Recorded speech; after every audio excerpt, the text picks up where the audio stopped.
Alrighty, well, welcome. We are super excited to have you here, not only in our McCormick Worlds of Flavor store, but also to share with you when Eric and Ken had mentioned that this group was coming down to visit.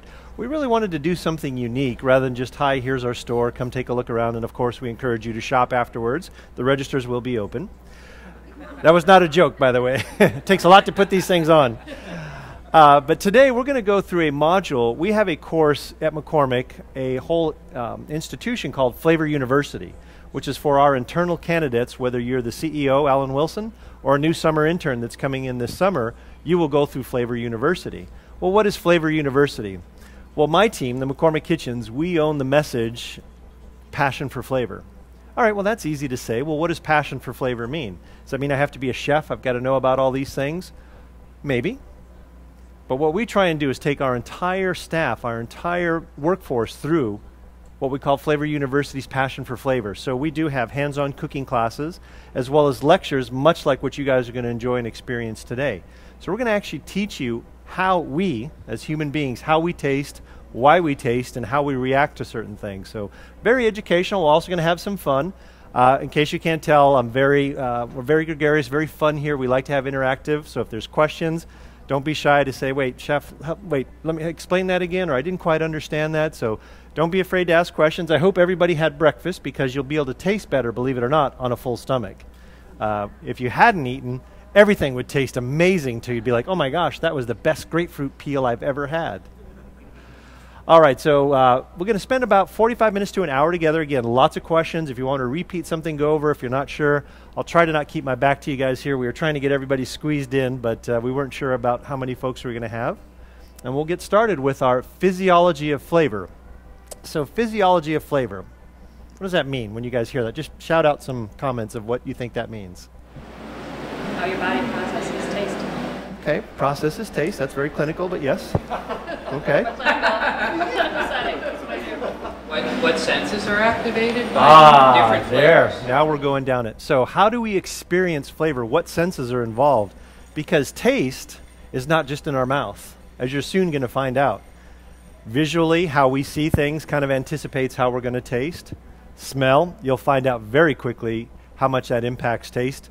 For those of you who are in the flu and cold season, if you've had a cold or a flu and your nose is a little stuffed up, you can't taste anything. It's all, you had that, so yeah, it just goes to show. But also touch. And touch can be with our hands, fingers, but it can also be in our mouth, our lips, how we taste. So very good, Ken, exactly. How do our senses, how do we react, how do we use all of those senses to taste? So we're going to talk about the 5 human senses that you have. We're also going to talk about, obviously, the map of the tongue. I may share some things with you that you hadn't heard before, so it'll be fun to go through there. All right, so why do we eat? Miss Clinical. Sustain our body. Look at that. I love you. You are my new best. You're going to be my new best friend today. Yes, of course, for sustaining life, right? We need food. And if you think about up until probably past 200, 300, 400 years, we were pretty simple in our taste. You know, we were kind of foraging around, and what you could grow in your climate or what was available in your part of the world is what you ate. And it wasn't until really the spice trade route started where people started experiencing different tastes, heat, sour, bitter. But for the longest time, we were really kind of hardwired, much like, you know, those in the wild, like animals, that we would kind of smell things before we tasted them. And if something was bitter, we probably said we probably shouldn't eat that. So there was kind of some natural defenses that were built in to our tasting that, okay, now we're not so much worried about poisoning ourselves if we're taking things out of the woods, unless you're foraging for mushrooms. But we're kind of acclimated to, I think, the 4 or 5 tastes that everybody's familiar with. Would you like to share a couple of those? What you think there are 5 tastes that we have? Sweet, sour, Okay. bitter. I know the new umami one. I'm trying to think We'll of get to the umami. one. But let's say, how about salty? Salt. Okay, and then of course you mentioned the umami. All right, she's exactly right. Now, did you know that on our tongues and in our mouth, as well as in our stomach, by the way, you have taste buds, you have taste receptacles. So not only are you tasting in your mouth, but not only tasting as well as your stomach, you're also processing that whole flavor experience. Pretty exciting, huh? Okay, maybe more so to a chef. But as you said, yes, there's our 5, our bitter, sour, salty, and sweet, and it kind of different areas of our tongue, and you'll see when we're doing our tasting what parts of your mouth and your palate and your tongue get activated when you're tasting. Not always. You can't just say, well, I only taste bitter in the back of my mouth, but predominantly that's where a lot of those taste sensors are going to be. And yes, you had mentioned umami. That's kind of the new one. Umami, think soy sauce, edamame, mushrooms a little bit. It's kind of a new taste that we've since discovered. But I venture that there's probably a couple other tastes as well. Think about alkaline. Think about anything that has kind of that alkaline taste. And the guys in the room understand when you take a 9-volt battery and touch the tip of your tongue to it. Okay, see, women, we're just silly. But the men all understood. You see, they all shook their heads. Metallic, too. Think, if you've ever had a piece of foil in your mouth, that's kind of a taste experience. And then I'm a Texas boy. I'm from the Southwest, so pain with chili. Think about anytime you have jalapenos or cayenne pepper. That's not really a sweet or sour or salty. That's kind of a painful experience. So again, just to kind of get you thinking a little bit about there's some other maybe ways that we experience taste. All right, are you guys ready to get started with the interactive portion of our talk this morning? Great. All right, let's grab item number 1. Go ahead and peel the lid off. Item number 1. Now, before you put this in your mouth, does everyone have number 1 on your tray? The Brown-Forman guys are always fast. It's like, oh, this resembles a shot glass. How does this work? All right, does everyone have, I think that's a yes. All right, what I'd like you to do, these are jelly beans, obviously, but before you put them into your mouth, I want you to hold your nose. So we're all going to look a little silly together. Hold your nose. Then place the jelly bean. All right, what do you taste? What's that taste like? Nothing. You can tell you're chewing on something, but you can't taste it. These pictures, by the way, Ken, are terrific to ship around. All right, release your nose. What do you get? Cherry. Do you see how important smelling? So it's not just tasting, but having the aroma immediately as soon as you let your nose go. Say, oh, of course it's cherry. So taste and as well as aroma equal flavor. Taste plus aroma equal flavor.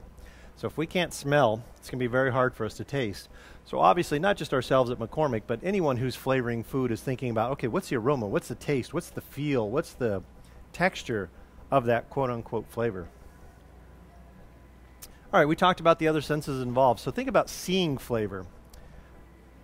We have our grilling pavilion in the back. When I look at that picture of that steak, I mean, I can see the flavor on that steak. Just looking from across here, I'm like, wow, that looks good. The open flame, the nice hash marks on the grill. Probably hear it if you're standing near a grill, or obviously in the restaurants, we hear the sizzle of something. Now let's just focus on the sight. We've all heard the term, we eat with our eyes, right? Well, there's some truth to that. If something doesn't look appetizing, we're kind of hardwired for, well, that doesn't look so good, I may not eat it. But when something looks fresh, think fresh chopped vegetables. I'm trying to give you some visual cues. Think about if you've ever had dim sum. When you pull the dumplings out of the steamer, there's that steam. So there's a whole lot of theater around food that we're kind of hardwired to experience. We talked about hearing. Again, for my gentlemen friends, we just came through football season. If you have a nice cold vessel of something and you pop the top off it, it kind of makes a sound that we kind of associate. Could be alcoholic or non-alcoholic, but think about the opening of a beer or a root beer. That helps us experience flavor. Think about the crunch of an apple. Think about potato chips, that crispy bite. So am I giving you some cues of kind of how we hear flavor as well as taste and see it? And then, of course, smelling, as we just experimented here, that's a huge part of how we taste and how we experience flavor. Questions so far? How are we doing? You kind of see how we're going to roll through this? And thank you for being such a good sport. I appreciate that. All right, what about feeling flavor? How can you feel flavor? Or is that just a weird chef thing? Texture. It's a big one. Expand that a little bit more for me. You think about what you put in your mouth. There's a lot of different textures. Actually, as a kid, I think texture was the reason I didn't like certain things. So as the parent, I'm a single father of a 17-year-old, and you can imagine being the child of a chef. She will eat and taste everything, at least once. If you don't like it, that's okay, but I've been stuffing things into that kid's mouth. And it's amazing, universal There's certain reasons why kids don't like certain things, and it's not just because they're kids, but a lot of it, their taste buds haven't fully developed, so they experience flavor and taste a lot different than we do. And typically the things that we want them to eat that are healthy, their taste buds haven't yet fully developed, so that's why they're like, oh, that's gross. Or the color. We're always trying to get our kids to eat more vegetables, broccoli, Brussels sprouts. Well, one, we haven't always traditionally cooked those things the right way, so we tend to overcook them so they look really bad. And then we try and force feed to somebody. But yes, texture's a biggie. And think again, I want to get you very kind of sensory here. Think of texture, crunch, the fizz of champagne or of a carbonated beverage, the crunch of maybe a bell pepper or an apple like we talked about. So texture is a biggie for us. And there's no real right or wrong. We all experience texture differently. You've seen probably wine tastings or when chefs are evaluating food, if you watch any of the TV shows, even very experienced palates, we all kind of have different perceptions of what quality and taste is. Sometimes we can define it, sometimes we can't, but we're kind of processing all those senses. What about temperature? Think ice cream on a warm summer day. I know we're getting snow later, but let's try and focus on the spring and summer. But what kind of texture is that in your mouth? Or chocolate? Where's my folks from anybody? Hershey? No, not in this one. Okay, Campbell's is here, though. We're going to get to Campbell's in a minute. We're going to get to the Brown-Forman guys, too. But think texture, so ice cream. Yeah, where are those at? We tried, but Eric and Ken said, listen, PG-13 before lunch. We can't have these guys too sauced. But no, think about cold foods, or even, there's a reason we love chocolate and butter. Why? Because those melt at the same temperature as our mouth, at kind of 98.5 degrees. You'll hear a lot of terms about mouthfeel. So again, texture to your point, but as well as temperature. Hot and cold we experience much differently with food. All right, we're going to get back to our tasting. Everyone, let's grab number 2. Go ahead and pull your lid off. Don't taste it yet. I always have those super achievers, Eric, that want to be ahead of everybody else. This is not a race.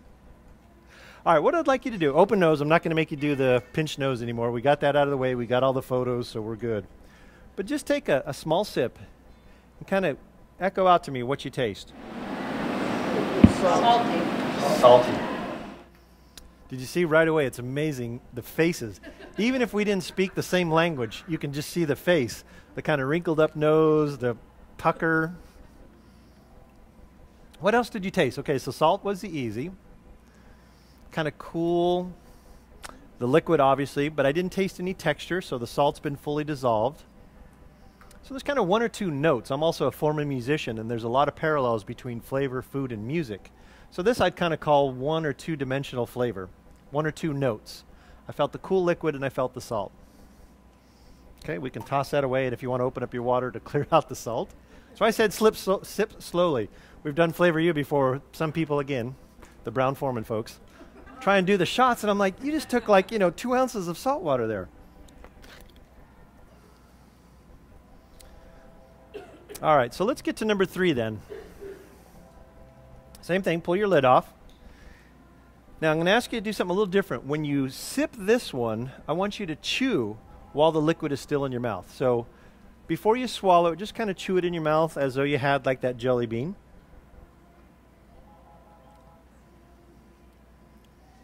What do you get there? Pucker, right? A little sour. Now, would it surprise you? I'll let you do your own experiment. Plug your nose and take that same drink and see if you get that same experience.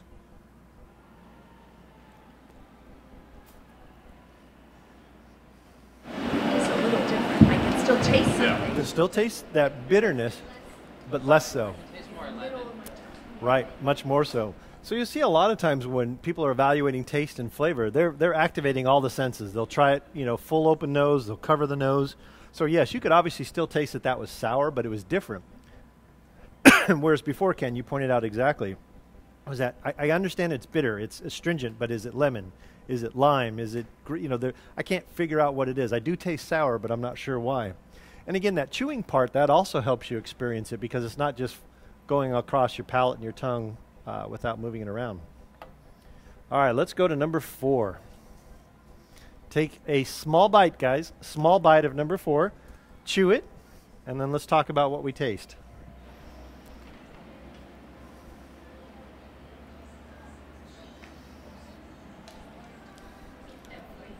It's a pith of a grapefruit. But now, did you notice the bitterness kind of crept up on you?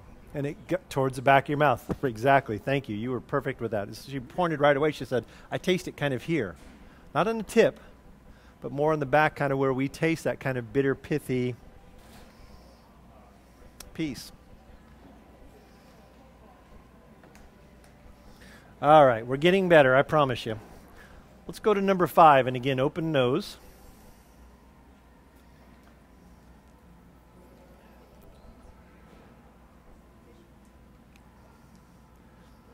Now, I saw some smiles. We are hardwired to love sweet. From the time we come into this world, sweet is something that we crave, we love, we enjoy. I don't know if you were looking around, but did you see right away smiles? There was kind of that, I like that. Well, sure, after all the sour grapefruit too. But just this, so sweet for us as humans is a very soothing, very desirable, very pleasurable, very sensual, meaning that it activates a lot of our senses when we try sweet. And again, you see it was almost reactionary. When you tried the grapefruit pith at first, you made the face. You weren't even conscious of it, just you had it in your mouth. Well, the same thing with the sweet. Everybody all of a sudden kind of smiled a little bit and kind of, oh, that's better. So that's just plain sugar and water. And again, you see why, and especially if you think about what's in our diets here in America, most of our food has some sort of element of this taste. Good and bad. Why? Because most food manufacturers figured out, hey, people like sweet. How can we get a lot of sweet in our flavor? From savory items like ketchup all the way up to colas and other beverages. How are we doing so far? Questions, comments? Make sure you're drinking water to keep your palates kind of fresh. In which way? Can you expand a little bit? Dip the grapefruit in sugar water. Just curious about it. Yeah. What's your name again? Laura. And where are you from, Laura? Mexico. See? I knew it. That was a great question. You're exactly right. So her question was, hey, what if we started, how do these all interact? We're kind of doing one-dimensional tastings, and you're exactly right. That's where the fun, that's where the experimentation of flavor comes in. And again, if you think about the bold flavors from your company, our company, as well as several others of those of you here in the room, we're trying to figure out, all right, how do we combine sweet and salty, sour and hot, sweet and hot? I mean, because the more dimensions of flavor we can get, the more desirable, the more we crave those type of foods. Singular flavors, single dimensions doesn't go very far. We don't tend to crave those much.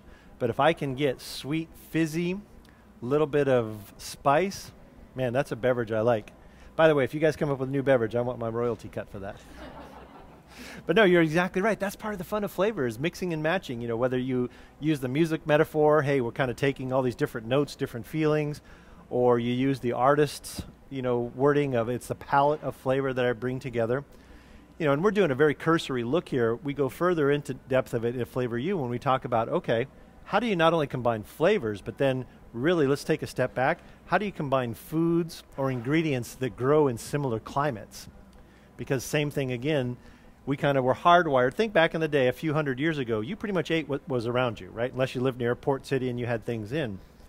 But think about some of those foods that we still eat today. I mean, there's a reason why Italian plum tomatoes and buffalo mozzarella and olive oil and black pepper go together. Why? Because they all kind of grow or were grown in the same terroir or land. So they had those similar characteristics that just balanced well. That was a great question, by the way. Good stuff. All right, let's go to number 6. Now take a smell first. There's kind of that umami smell, that savory. Look at that smile. Nice. Yeah, and you can take some, and you guessed it exactly right. This is grated Parmesan. So that's got a little bit of that umami, definitely the salt. But think about the textures in there. So it's a little moist. It's not a super dry Parmesan. We don't have anybody from Kraft here, do we, Eric? Nobody from Kraft is in this group? Okay. So unlike that sawdust that that company sells. But no, this is fresh grated we did this morning. Isn't that amazing? Again, very soothing, very warm. What else are you guys tasting besides, you said obviously Parmesan, little salt? A little bit, little hint, little nut. I get a little nutty.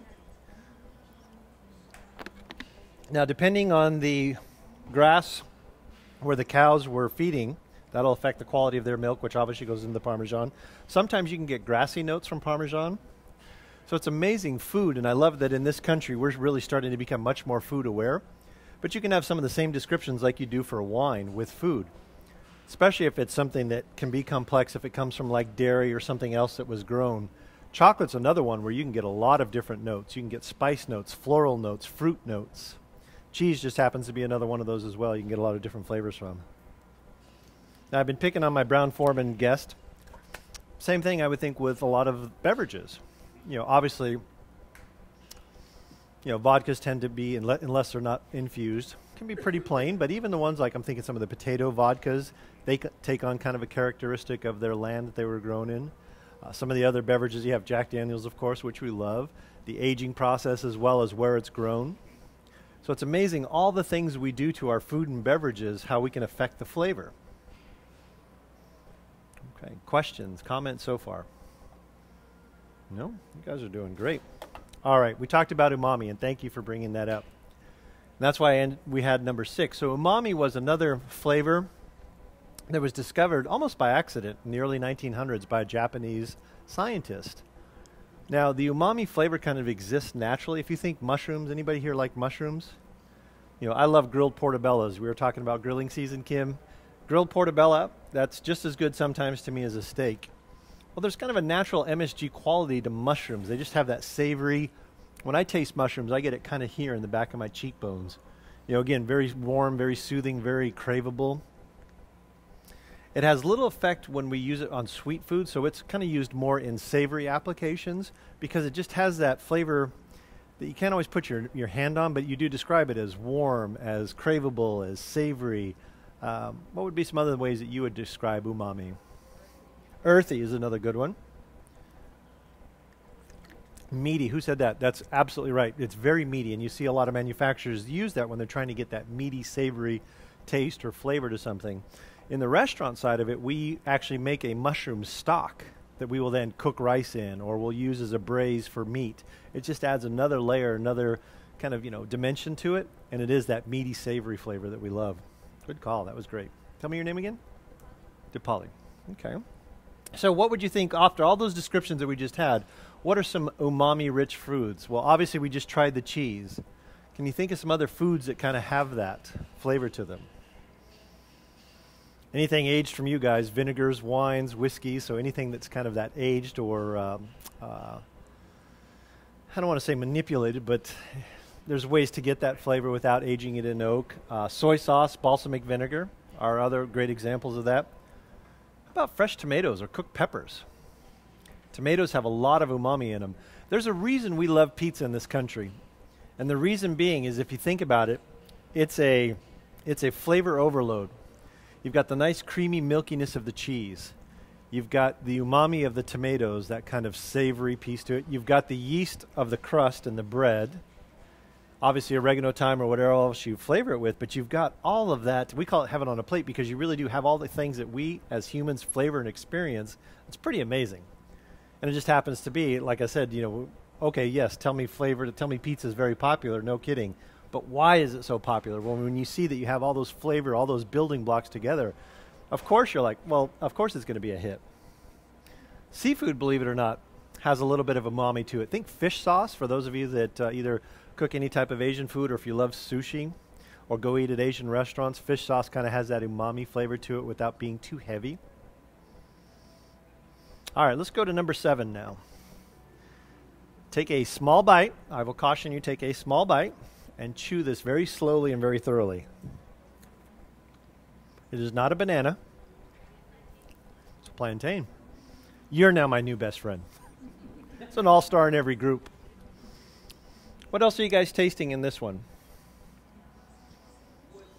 Wood. A little astringent. Does it kind of make you pucker inside? Kind of dry.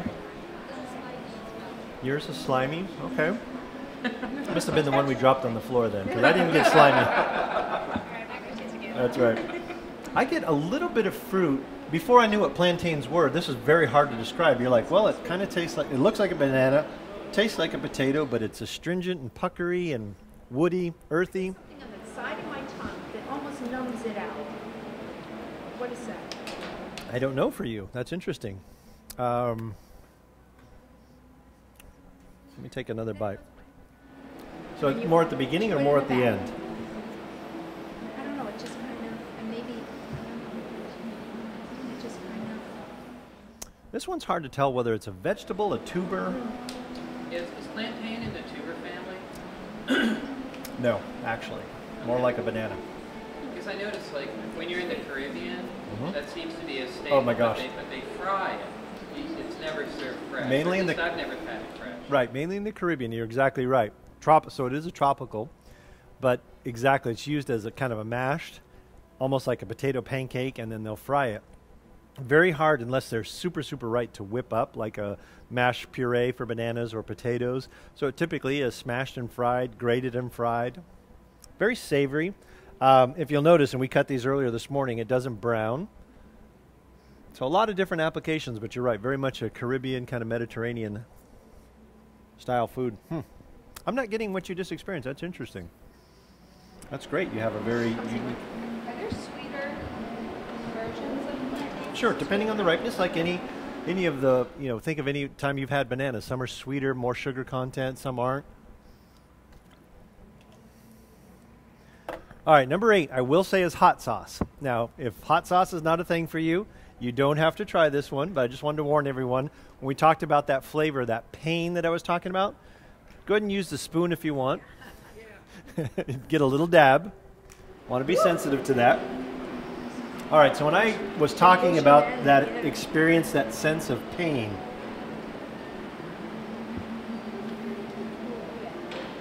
yeah. That's a builder too. You don't get it right away. And then you get it. Now you understand what I mean by pain. Not pain like, oh my gosh, but you kind of... Which brand is this? Did you make this or do you This is the Rooster, the red chili sauce. Okay. You've ever seen that in the Asian stores? One of my favorites. Yep. Little garlic, little salt. I'm sorry? I can. Spicy.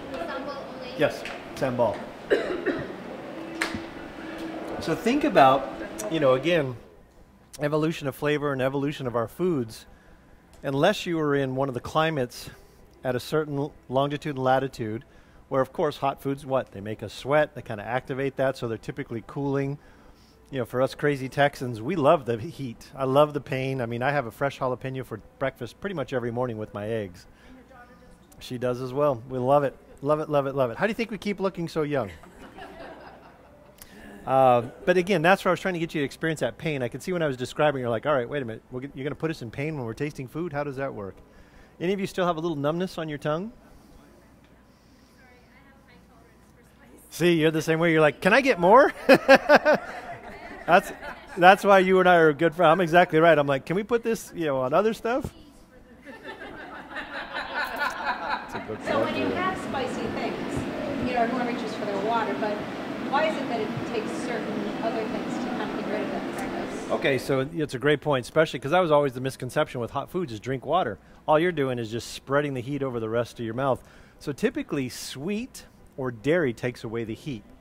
So that's one reason why we have the sugar packets on the table. And if you want to do a fun little experiment, go ahead and open up the sugar and just put a little bit of that on your tongue, and it'll dissipate the heat. So there's a chemical reaction that takes place. The sugar kind of dissolves the heat on your tongue. Dairy does the same thing. It kind of coats and soothes.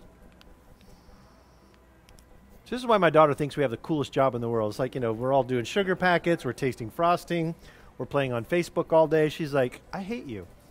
How do I get a job like that? All the stuff that you yell at me for doing, don't eat sugar, get off of the social media, you do that all day long. Did that take away a little bit of the heat for you? Isn't that amazing how just quickly I did? So when you see a lot of those eating contests, with fiery peppers or salsa, the contestants usually have milk or cream.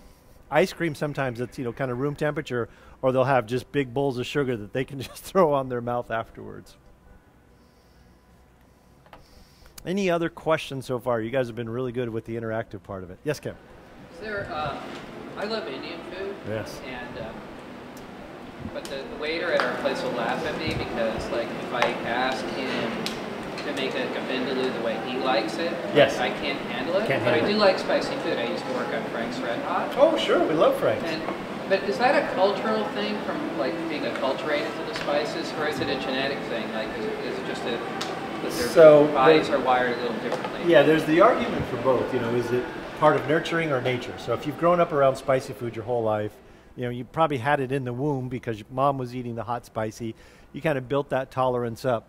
So I do think there is part of that kind of in the environment you're in, but also, you know, a lot of folks who move down to Texas and start trying the cuisine slowly build up a tolerance. So there is that part of it. You can build up a tolerance for that. And what's interesting, they're finding more and more research. We're going to get a little bit off the beaten path here, but they're finding more and more research that hot, spicy peppers actually have a tremendous amount of health properties to them. There's something in the capsaicin, that's the heat, that activates inside our bodies feeling. One, it releases endorphins. I mean, I don't know if those of you who took the hot chili piece, you feel a little bit warmer. You're kind of like, all right, I'm a little warmed up now, a little bit brighter. So that's a little bit of that endorphin release, but also just the heat. That capsaicin is an irritant to cancer. So there's a lot of research going on right now. How do chili and chili peppers affect any kind of cancer protocol? So very interesting things that are taking place with it. But to get back on track, so I think, Ken, to your question, a lot of it is kind of environment. I mean, I love hot food much like you as well. When I go out with some of our Indian friends and they take me to Mama, who makes, you know, the hot spicy vindaloo, I'm like, oh my God, my mouth is burning. And I love hot food. And she's taking it, you know, like it's nothing. So building up time, flavor to it. But also, you know, there's the pain point of heat, but then there's also the flavor point of heat. Meaning that I love having flavor and chili and heat to it, but when it gets to be too much, I'm not enjoying the food. My mouth is just burning, and that's no fun. That's for tasters. Explain. Do they exist? So I think much like, have you ever been to a wine tasting where the wine expert sniffing and they tell you the grape, they tell the variety, they tell the aftershave or cologne of the person who picked the grapes? I don't know whether that's true or not, but we can sense a tremendous amount. I mean, let me give everyone, here's a good experiment. So think back, one of your earliest childhood memories was probably mom or grandma baking something sweet for you, whether it was cookies or some of the confection. Can you recall that aroma real fast? What was it for you? Chocolate chip cookies. Yeah, most of us in this country, chocolate chip cookies. So what aromas came to mind for you? Vanilla, chocolate, the sugar, the kind of caramelization of the sugar in the oven. How about for you? What was the memory for you? Chocolate cake. Okay. How about for you? Ooh, fudge, chocolate nut. Eric, how about for you as a childhood memory? Making chocolate. I love it. How about for you, sir? I'm having trouble with all the fudge smell coming. Yeah, It's kind of that subliminal plant. My mom made a great apple pie. Apple pie, sure. Cinnamon, the apples baking, the dough. Granny Smith, sure. Ken, how about for you? My grandmother made two things that were kind of unique to me. She made homemade custard. Ooh, which love was that. Like, it had kind of like floral.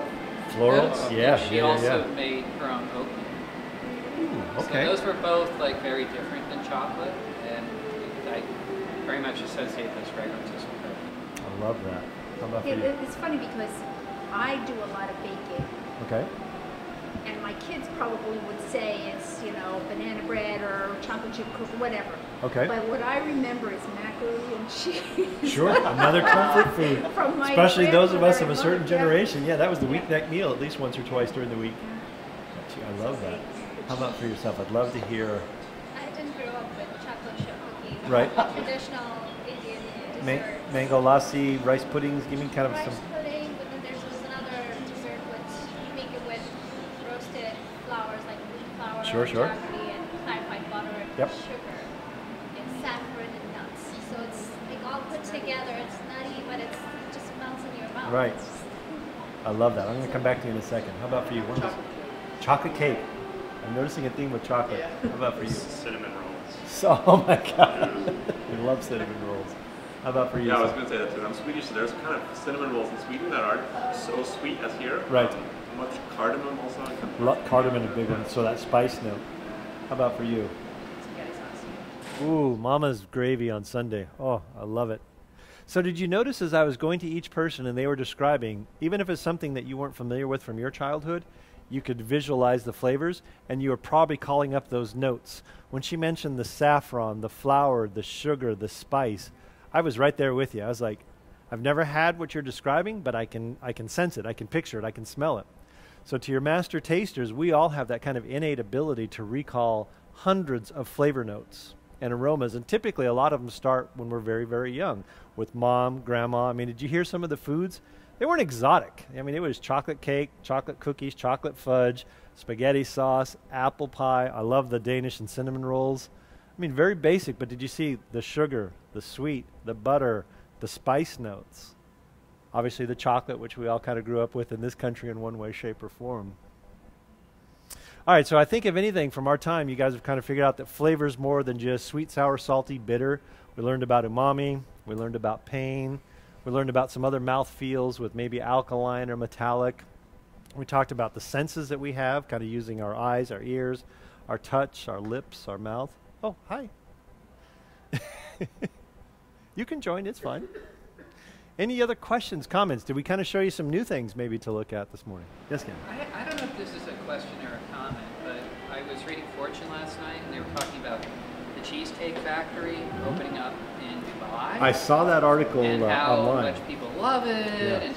and it was just really discouraging to me because like I love Middle Eastern food. Like Yes. I think it tends to be a lot healthier Very much than so. American food and a lot more sophisticated, and it's kind of discouraging to see like that as supposedly representing like American I know. food, like meatloaf and you know, to me I think more like Cajun or South. I mean, there's like Yeah, other so many things that I flavors. think are more representative of our country that would be better foods, and I just don't know. I mean, to me, it's kind of a choice. I mean, is there a choice there? I mean, it's just like, to me, it just seems like Frankenfood, and just, I mean, I don't know. Like I said, I don't know if there's a question or a Yeah, I think comment. it's a mean, little bit why, of both. I mean, why would they want to eat that stuff? Like, why would they find that? You know, and that's what's... Where you read the article? In Fortune, Yeah. I'm sorry, yeah. Right, so the point, it's all about who made, you know, they're the ones who decided to go over and make some money at it. Right, right. It's not they're not trying to export, here's what American flavors are like. No, I know. Yeah. It's just capitalism. Yeah, to Capitalism. comment to say it, and I can answer your question. So it's not common for me to see these American restaurant chains out there.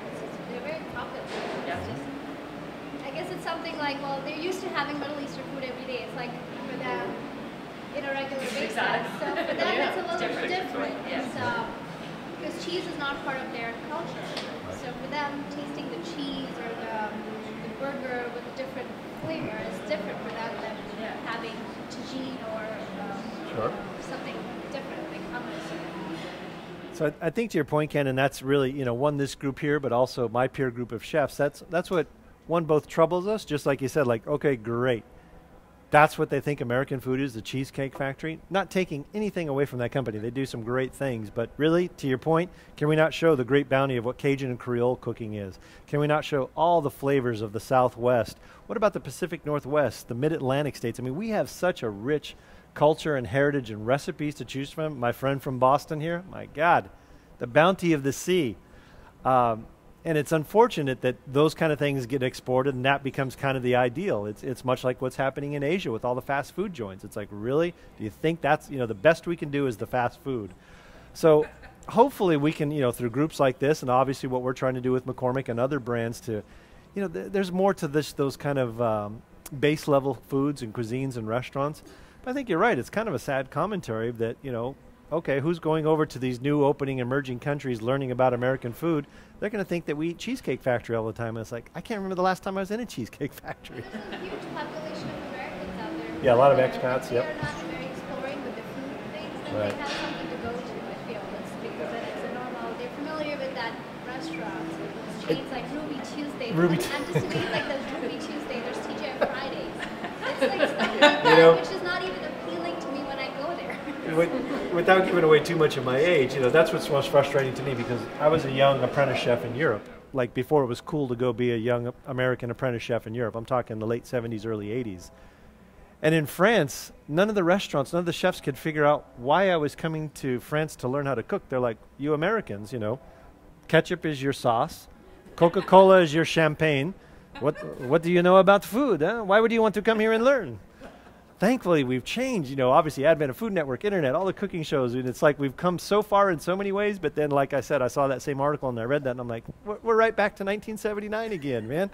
They're going to think, oh yeah, the Americans, you know, every portion is this big and it's all sweet, sugar, cheese laden. So we got a lot of work to do, but that was a great question and comment. Very good. Yeah, I can send you guys a link. Yeah, I saw that same online. And it was reported like just straight up like this was great. It was like no irony. Right, yeah. You know, I was like, it's scary. You know, we live in most of you, I know where most of your home bases are for your companies. Luckily, you live in some pretty cool food towns, or you're close to some of the better food towns, so it helps. But, you know, even here in the States, it's taken a long while to get where we're at, and there's still a lot of food deserts, not both figuratively but literally as well, that just, it's like, really, fast food, is that the best we can do? Or Ruby Tuesdays or some of the other casual chains?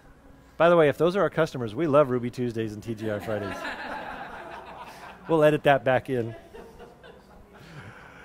Any other questions, comments, guys? You've been a lot of fun. Yes, go ahead.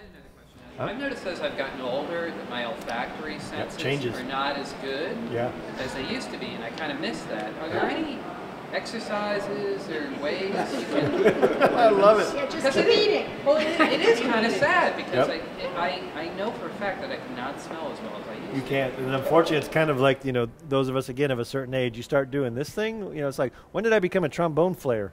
It's age, you're exactly right. If you'll notice, that's why a lot, as you probably age, you're noticing you have to season your food more to get the same flavor experience. It's just, unfortunately, you know, I think doing things like this could help you to keep it at least, you know, from getting worse. How's that? But nothing that I know of yet that you can say, yes, let's do our tongue Pilates, everybody. That would be fun to chew. Eric, I think I'm going to try that next time. We got him holding the nose. We're doing tongue Pilates next time. Yes, sir. You only have half the taste buds at 50 that you do when you were a teenager. Yeah. Really? Yeah, so Thanks, there's Sue. nothing you can do. Yeah, that's what he needed to hear. Thanks. As if he didn't feel good enough. Pretty good for you that you didn't ever enjoy. I love it. More heat. Yes, sir. I've noticed when I go out to eat that over the last 5 or 10 years, food seems much saltier to me. Well, you're seeing that a lot more because think about it. Salt's a very inexpensive ingredient, and it's easy to put in a lot of food to mask flavor, if you will. So it's kind of an easy out. You know, my earliest chef mentors were like, here in this country, American chefs, we tend to oversalt everything and under pepper or under season. I think you're seeing some changes, but you're absolutely right. We oversalt and oversweeten just about everything we eat. Do chefs have overused taste buds? Like, do they not taste the salt? That can happen sometimes. Yeah, it's a good question in the industry. I'll give you kind of a peek behind the kitchen door, so to speak. So in the kitchen, it's changed as we've gotten older and realized, but when I was kind of going through, when I was working in New York City and a lot of the other restaurant cities, a lot of your chefs were smokers. So you talk about, geez, killing your taste buds, and you could always tell, because, you know, the chefs, or we'd go through and taste everybody's station before service, you could always tell the smokers because their food tended to be saltier. And you could just always, you had to kind of watch who was on the line, and you just got to know, you know, hey, if Ken's on the soup station, I know his soup's going to be salty. Why? Because he's a smoker, and when he's tasting it, he tends to over-season. You can get fatigue. Like usually when we're doing tastings, I can taste about 8 to 12 things, and then I'm done. Everything starts tasting the same. So that's what you got to be cautious for. Ways to kind of counteract that is saltines, water, you know, changing it up a little bit, going to something spicy, then going to something sweet. But absolutely, that can happen through the course of the day with, you know, anyone. It's not like you maybe build up a little bit more tolerance to it, but still, physiology, you know, after about 8 to 12 things, you're done. It's kind of like wine, or if you've ever been to coffee tasting. After a few, you're just done. But a great question through there. Everybody always loves those peek behind the kitchen doors when I show those little secrets from behind the kitchen, and you guys know what happened in your restaurants. Anything else? All right, guys, we're going to cut you loose for a little bit to do some shopping. The registers are working. I encourage you to look through the store. We really wanted to build some time in for you guys to enjoy this. It's not often that it is not crowded here, so you guys are going to have a great kind of experience looking through everything. I'll be available as well to answer any questions. I'm sure Eric will as well, but let's take some time, kind of look around. I encourage you to do the flavor print piece that we have, as well as the Guess the Spice. very humbling. I've brought some of my chef friends down here, stood over their shoulders and watched them make the guesses. So don't be hard on yourself if you miss one or two, because I've seen some pretty good chefs who you know here in town who've been like, wow, I only got 2 out of like 8 right. And you can use your coupon that you get today for any purchase. That's right. That's right. It's interesting when the plant is running. Sometimes you walk out of the office and it permeates everywhere through the city. But that's a chance, like always a challenge in terms of trying to guess what spice. Right. When you walk out, you're like, I think they're doing chili. Is it cumin? Is it spice? Is it cinnamon? I can't tell. Well, you guys have been great. I appreciate y'all being interactive. I want to spend some time with you. Thank you. I appreciate that.